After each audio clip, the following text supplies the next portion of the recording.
Good afternoon all. Welcome to a very wet, miserable, grey, dour afternoon down here in Cornwall. Tuesday the 11th of April, about 3:05 in the afternoon.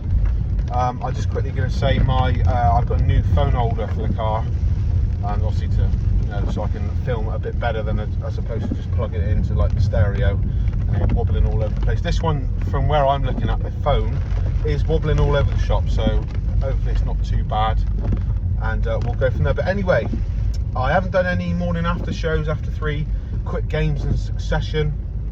There are a few reasons for that. Firstly, the first Man United game I didn't watch at the time of showing. I was actually on a stag do, and whilst the game was being played, I was down in the depths of the extreme West Cornwall, down towards St Just, Beconic, Land's End, etc. I think when the game kicked off, I was actually underground in a mine, and then there was just no signal, and plus I was on a stag do, so I couldn't watch the game live. I had to watch the game back on the Monday. I watched the game on the Monday afternoon and the Monday evening as well. Plus, it was, with it being the Easter, 3 games. It's always a busy time during Easter. April is going to be a make or break month for the Toon. So far, it's proven to be a make month. Just adjust the camera. There we go. That's a bit better. In fact, that we've got 9 games, 9 points out of 9 thus far. So with 3 games in a week, I thought instead of just pestering, upload, I'll just do it all in one go. So I finally got my phone holder sorted. So here we go. So Manchester United at home, West Ham United away, Brentford away. Some tricky fixtures there. Some very tricky fixtures. Obviously, Manchester United just defeated us, ironically, 2-0 in the Carabao Cup final. Always going to be a tough test. They've been a little inconsistent recently, but a good team, full of confidence, on the up, on the rise. West Ham, the complete opposite of that, although I think they registered a win against Southampton going into the game against us. But they're a team scrapping for their lives, underperforming, going well in Europe, but a team that you would think that David Moyes, his time is perhaps up at West Ham. But a team down near the bottom of the table, the wrong end of the table, who were in desperate need of points. So that was always going to be a tough game. Then Brentford, who are not a million miles away from us. I believe they're 7th, 8th perhaps. Obviously, we were, at the time of recording now, I believe we're 3rd, we're 3rd, Man United are 4th, Tottenham are 5th. Villa 6th. I think Brentford could be 7th or 8th. I think it's Brighton, Brentford, and Liverpool. Or Liverpool might have leapfrogged them. I don't know. But an incredibly tough game. An old school, tight, close, smaller stadium, but a proper well-drilled team. I believe it's their 2nd season in the Premier League now. A fantastic addition to the league, and a real tight, well-drilled together, difficult to beat unit. Obviously, Ivan Toney is flying high. I think he's got 17 or 18 goals in the league now, and with 8-9 games left, that's sensational form from a player who's got fairly limited experience in the Premier League. But anyway, Manchester United on the Sunday. As I said, I didn't watch it live. I was on a stag do, but I watched it since. Wow, what a performance! Although you could argue Manchester United didn't really do themselves any favours. They were below par. Why was that? There's an argument to say that for a variety of reasons. I'm always going to lean towards, being a biased Newcastle United fan though I am, I'm always going to lean towards saying it's because we didn't allow them to play, that we suffocated them, that we constricted them, etc. And that's my belief. We were fantastic. We didn't allow them to play. We were on them. We pressed, closed down, didn't give them room to breathe at all. And it was a fantastic performance. It could have been 4-5-6 if I'm being totally honest. Man United were loose. You can see how they lost by 7 at Anfield, because again, but we had chances. Joe Willock, Isak take that header. Joe Willock fails to score from the rebound. Sean Longstaff hit a drive from range. I want to say about 26, 7 yards. Hit it perfectly. It looked like it was going to arrow into the top corner. In fact, looking on the replays, the strike itself, although it wasn't a dead ball scenario, did remind me of Ilano, his free kick when for Manchester City playing against Newcastle. I believe it was all the way back in 2008. I think that was the Sven era at Man City. But just that pure bullet strike, no deviation, no sort of weird trajectory on the ball, just straight, and that looked like that was destined for the top corner. It wasn't to be. It whistled by the post. Joe Willock then has another chance. I believe Joe Linton has a good headed chance. I think De Gea made a cracking save onto the bar, I want to say, in the second half. So that's 4 very good chances that could have nestled into the back of the net. Joe Willock's previous 2, especially, should have been goals, really. In particular the second one, because he had a bit of time and he came in confidently and just skied it. But it was the performances as a team, but the individual performances as well. Our big players stood up, really stood up. Sven Botman banishing any sort of regrets about the little pass back against Nottingham Forest, with a fantastic, commanding, dominating display against Manchester United. Really standing up and showing why he is one of the best centre-backs in the league and in Europe. Bruno Guimaraes, a clever, tactical, shrewd performance. Tackled well, was very good with the ball, didn't give the ball away a lot, was crafty in possession, but also, like he does, I think he's the best player in the league at winning fouls in midfield. He just stretches, he's deceptively quick, he stretches his legs, feels the contact, bang, takes a sting out the game. Fantastic at that, he gives us room to breathe. Trippier, fantastic down the right hand side. Sean Longstaff, an endless engine. He ran and ran and ran and ran and ran, and in fact everyone who played was magnificent. Alan Saint-Maximin, one of his better performances so far, fantastic. Alexander Isak, I thought perhaps he was unlucky not to score, because he had some fantastic moments. Obviously the header, which led to Willock's first chance, was a fantastic leap. He's showing now he is a real threat in the air. I mean, you could argue, yes, a man of his height should be at 6'4", but you look at his frame, particularly when he first joined the team, you thought, well, I don't think he's going to be a dominating presence in the air, but he is now. The goal against Wolves was testament to that, and he almost scored in the air against Man United, but he had some wonderful touches. I think there was a goal, was it a goal kick or a clearance towards the centre circle? He took it down on the turn, moving. It was something to see. Took it down on the turn, span away, laid off Maxin. I think that led to either Willock's second chance, which he skied, or the Sean Longstaff drive. Just Isak, just like I said to a pal of mine a while ago, he just oozes quality. It drips off him. You know, everything he does is just quality. You know, you look at the first goal against Nottingham Forest. Yes, it comes off his shin pad, but you can see exactly what he's trying to do there.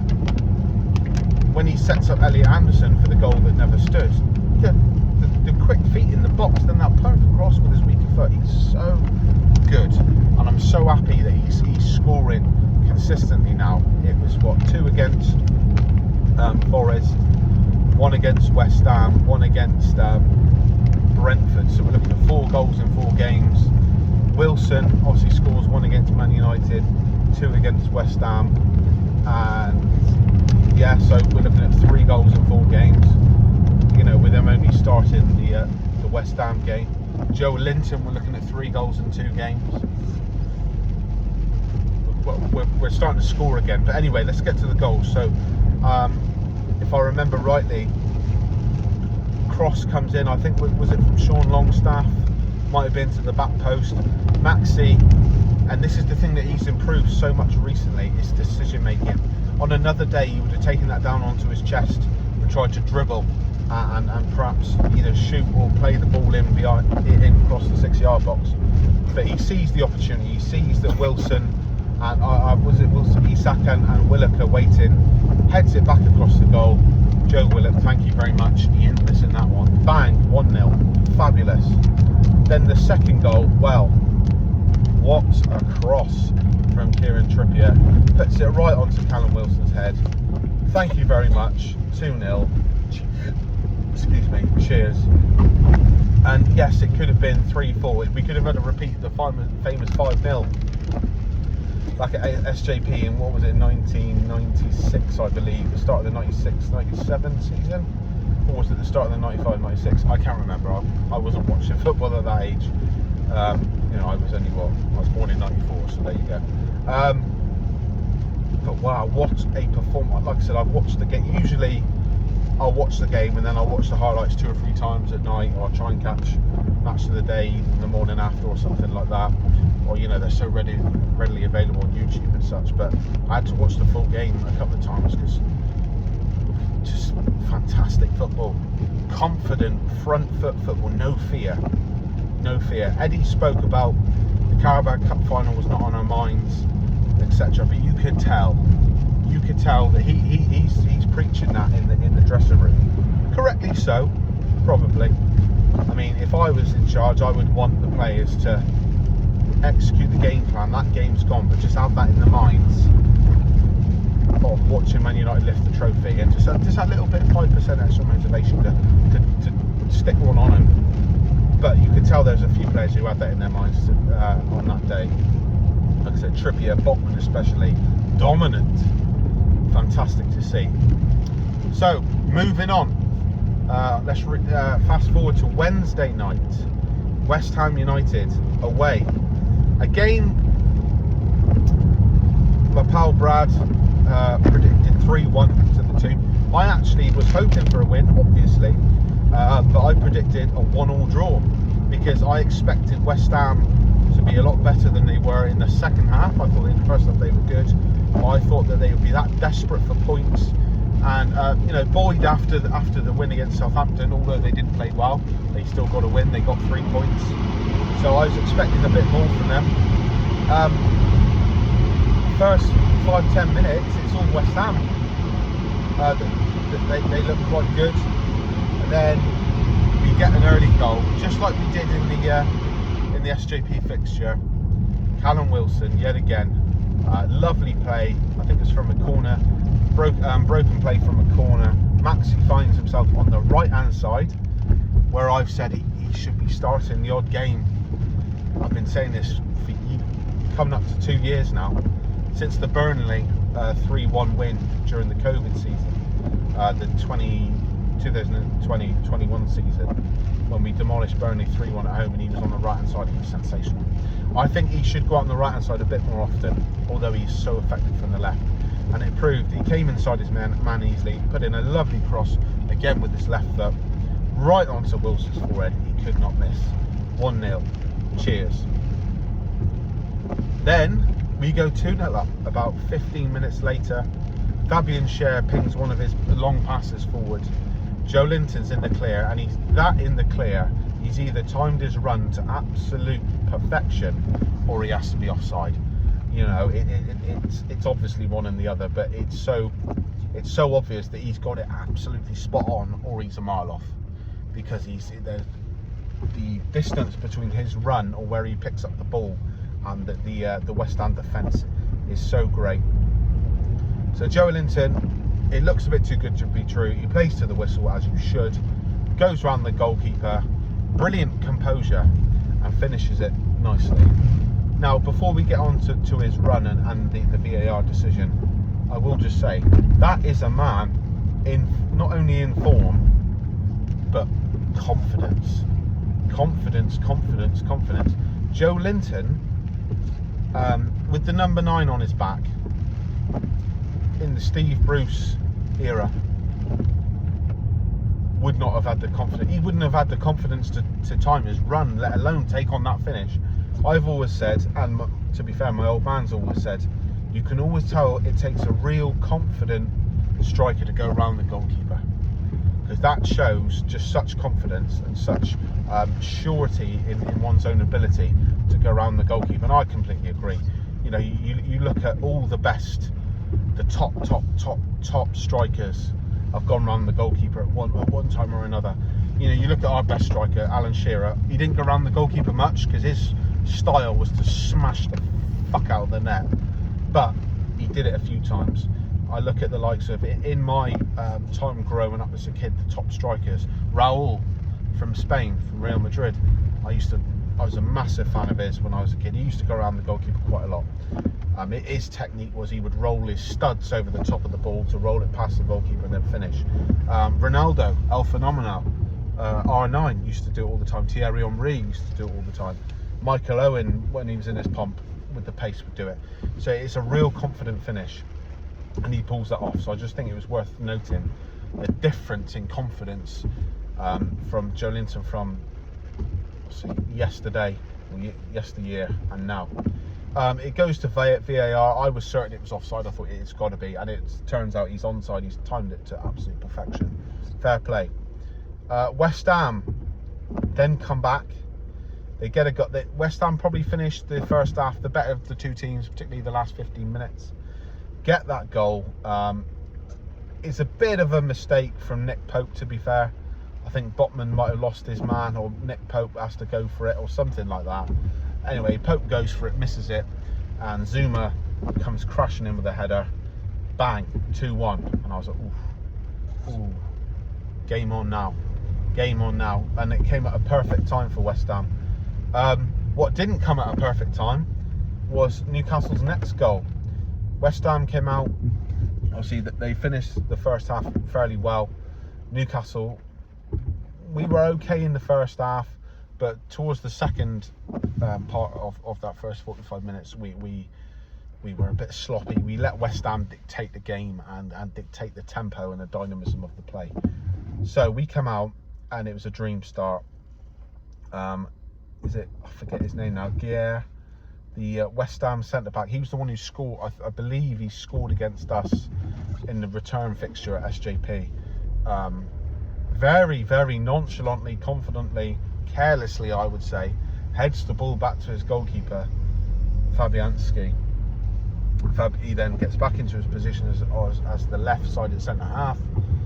Fabianski rolls the ball out to him. Guerre dithers on the ball, well and truly dithers on the ball. Jacob Murphy gets in, goes, cheers mate, I'll have that. Takes it off him, lays it on a plate for Callum Wilson. Bang. 46th minute, 3-1. And that was it. West Ham completely capitulated from that point. The first goal for us, you could say it was good play from Maxi. The second goal for us was just a wonderfully timed run by Joe Linton, and you have to give Fabian Schär the props for having the vision to pull that pass off. But the next three goals, maybe not so much the fifth, but the third and fourth, really broke West Ham, because they were just individual errors. And although he's getting a lot of stick, I don't know what David Moyes can do about that. Guerre gets caught out napping, bang, we'll have that. We then up the tempo of the play, start pinging it around a bit more, reassert control of the game. West Ham rarely threatened from that point on. The next thing you see is Bruno Guimaraes floating a ball forward over the top for Isak. Just a little bit too much on it. Isak's he's quick, but without being offside, he's not that quick. He needn't worry. Fabianski comes running out, and instead of putting his foot through it, he completely misinterprets the flight or the trajectory of the ball, and he ends up sort of taking a touch as if to control it off his thigh. Isak's right there. Cheers, pal. Boom. Just side volleys it into an empty net. Hands on the hips. Great picture. In fact, I might try and find that picture for the thumbnail, or something like that. And 4-1. Cheers. And then the 5th goal, Bruno Guimaraes again with a lovely driven ball forward for Joe Linton. Fantastic pass, fantastic touch.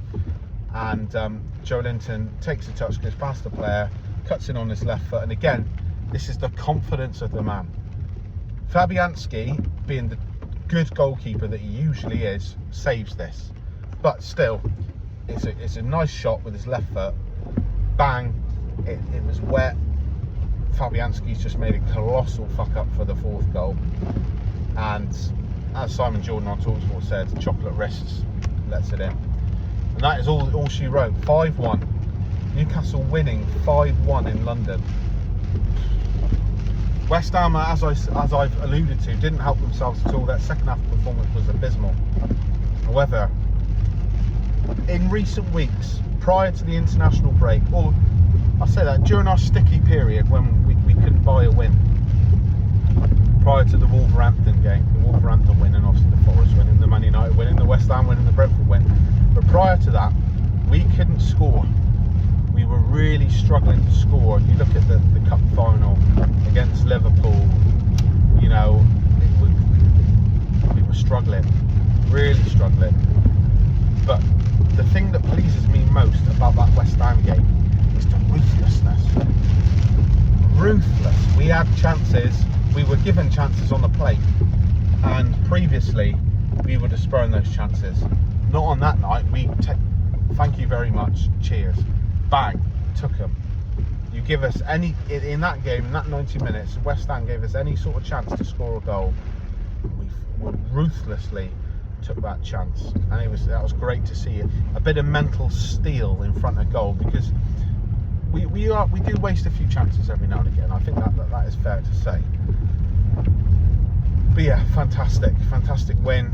Was it, on reflection, in terms of the performance of the two teams, was it in reality a 5-1 win for Newcastle? Probably not. We were the better team for the first, probably, I would say, 15-20 minutes. Then West Ham really came into it. Then we were the better team in the second half. But fantastic win. Brilliant. Loved it. Then we go on again. Saturday the 8th of April, my birthday. Nice to see Newcastle winning games on my birthday for two years on the trot. 8th of April last year, I was lucky enough to be live at SJP when we beat Wolverhampton Wanderers 1-0. On the Friday night, Chris Wood scored a penalty after having a goal ruled out, I believe. But yeah, lovely to see them win. Watched that game and then went out for my birthday, so that was quite nice. Great performance. Well, I say great performance. Second half we were a lot better. Again, first half we weren't great. I agree with one of the penalties, not the other, probably like most people. So, Ivan Toney scores early. I didn't think nothing of it. Goes to VAR, it turns out he was offside. Sigh of relief. We then get on top a little bit. We're threatening, sort of.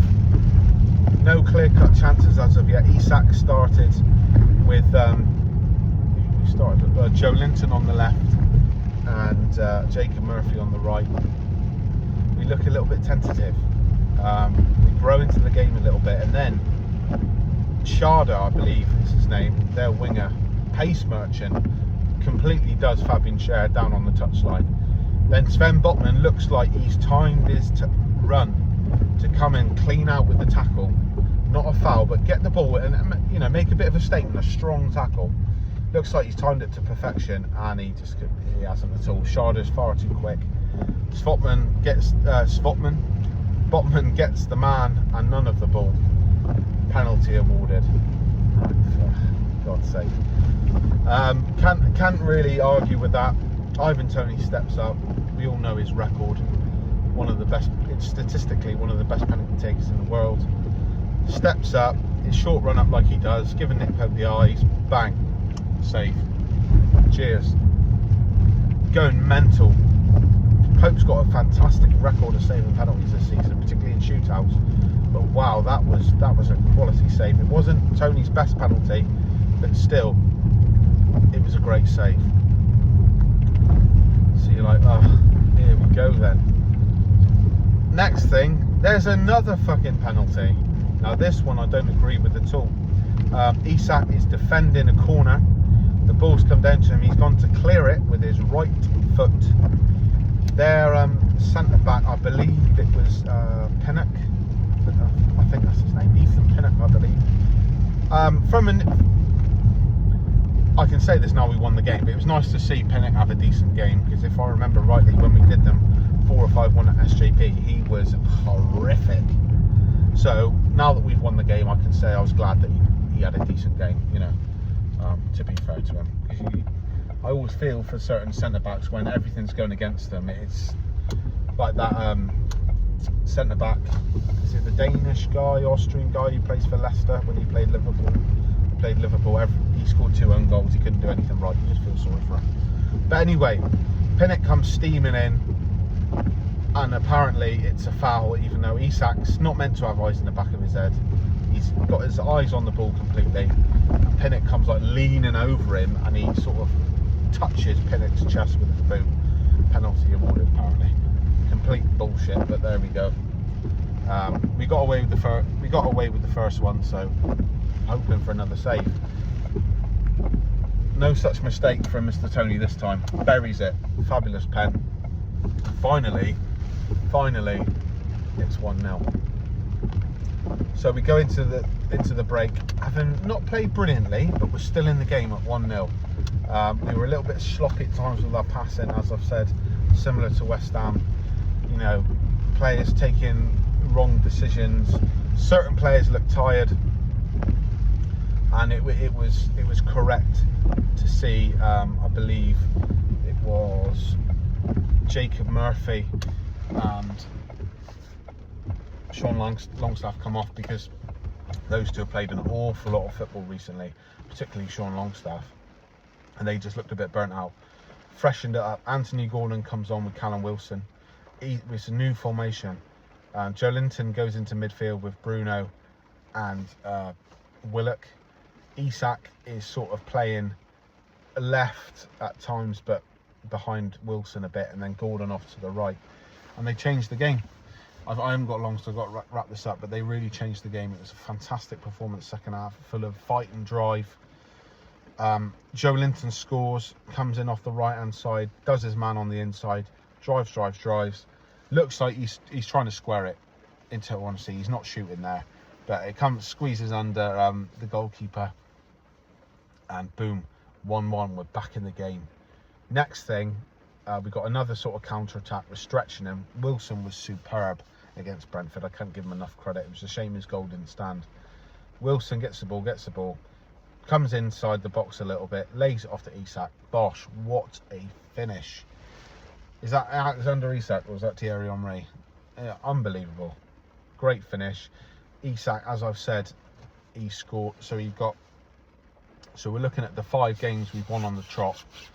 He scored 1 against Wolves, 2 against Forest, didn't score against Man U, scored 1 against West Ham and 1 against Brentford. So 5 goals in 5 games. Brilliant. If he carries on like this, we will definitely finish in the top 4. Great finish. Later on in the game, Nick Pope makes a wonderful save at some point. I can't remember who from. He comes charging out to head the ball a couple of times as well. Yeah, he comes charging out, heads the ball out of his box, and then it sort of gets shot against him and it hits his chest. So we got away with that. But Wilson scores. It's adjudged to be handball, which is a shame because his second half performance really deserved that recognition. There was a little bit of aggro at the end, which a lot of people online are making a lot of. I didn't think it was all that much. So Anthony Gordon was subbed on at half time, and then he was subbed off again because he went into a tackle and he was holding his ankle a little bit, and it was only 2-1. We were really holding on. Brentford were throwing everything at us. Jamal Lascelles came on to shore up the defence, so he was dragged off again with Matt Ritchie put on. Obviously Matt Ritchie, experienced professional, will do a job, knows exactly what he's doing. He's got fresh instructions from the manager. Gordon looked to have a little spat, a bit childish, little spat down on the touchline with Eddie Howe. Wasn't getting in his face or anything, but Eddie Howe was trying to grab hold of him and just explain things. No doubt trying to tell him exactly what I've just told you. into. I'm not saying I've got the inside scoop. It's common sense. And Gordon's having none of it. Just looks like a petulant teenager. And to me, that's just, he looks embarrassed because he was brought on as a sub. No one wants to be the sub that was subbed. People remember it. I remember Arjen Robben, I believe, in the final, played for Chelsea against United years ago. Yeah, no one wants to be the sub that subbed. It's seen as you were that bad, you had to come off again, or you had to come off after being brought on. And it wasn't a performance-based thing. He wasn't incredible, but he stretched Brentford. He gave them something else to think about. He's a tricky customer. He's a grafter, I'll tell you that. He flew into a few tackles, some decent passes. His understanding with Trippier's not there yet, but that will come. So yeah, I don't take anything from that. He would have had a bit of a stern talking to by probably some of the senior players in the dressing room, ones that would have seen that.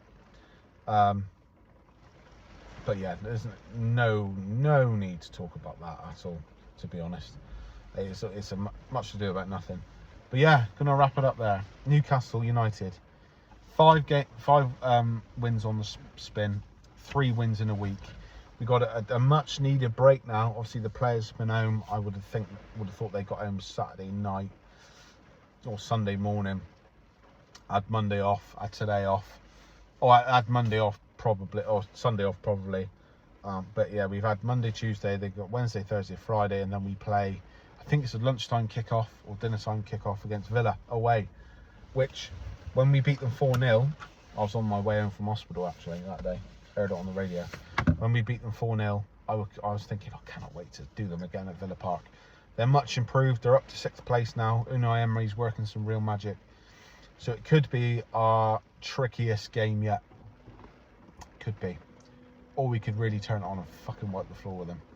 I hope so. Anyway, thank you very much for watching. Much appreciated. If you don't already follow the channel, please subscribe, like, comment, all that good stuff. And I'll get back to doing some more videos. And I will probably do one on Saturday afternoon, post-game. Because it's a lunchtime kickoff, I'll have a bit more time. But yeah, thank you for watching. See you later.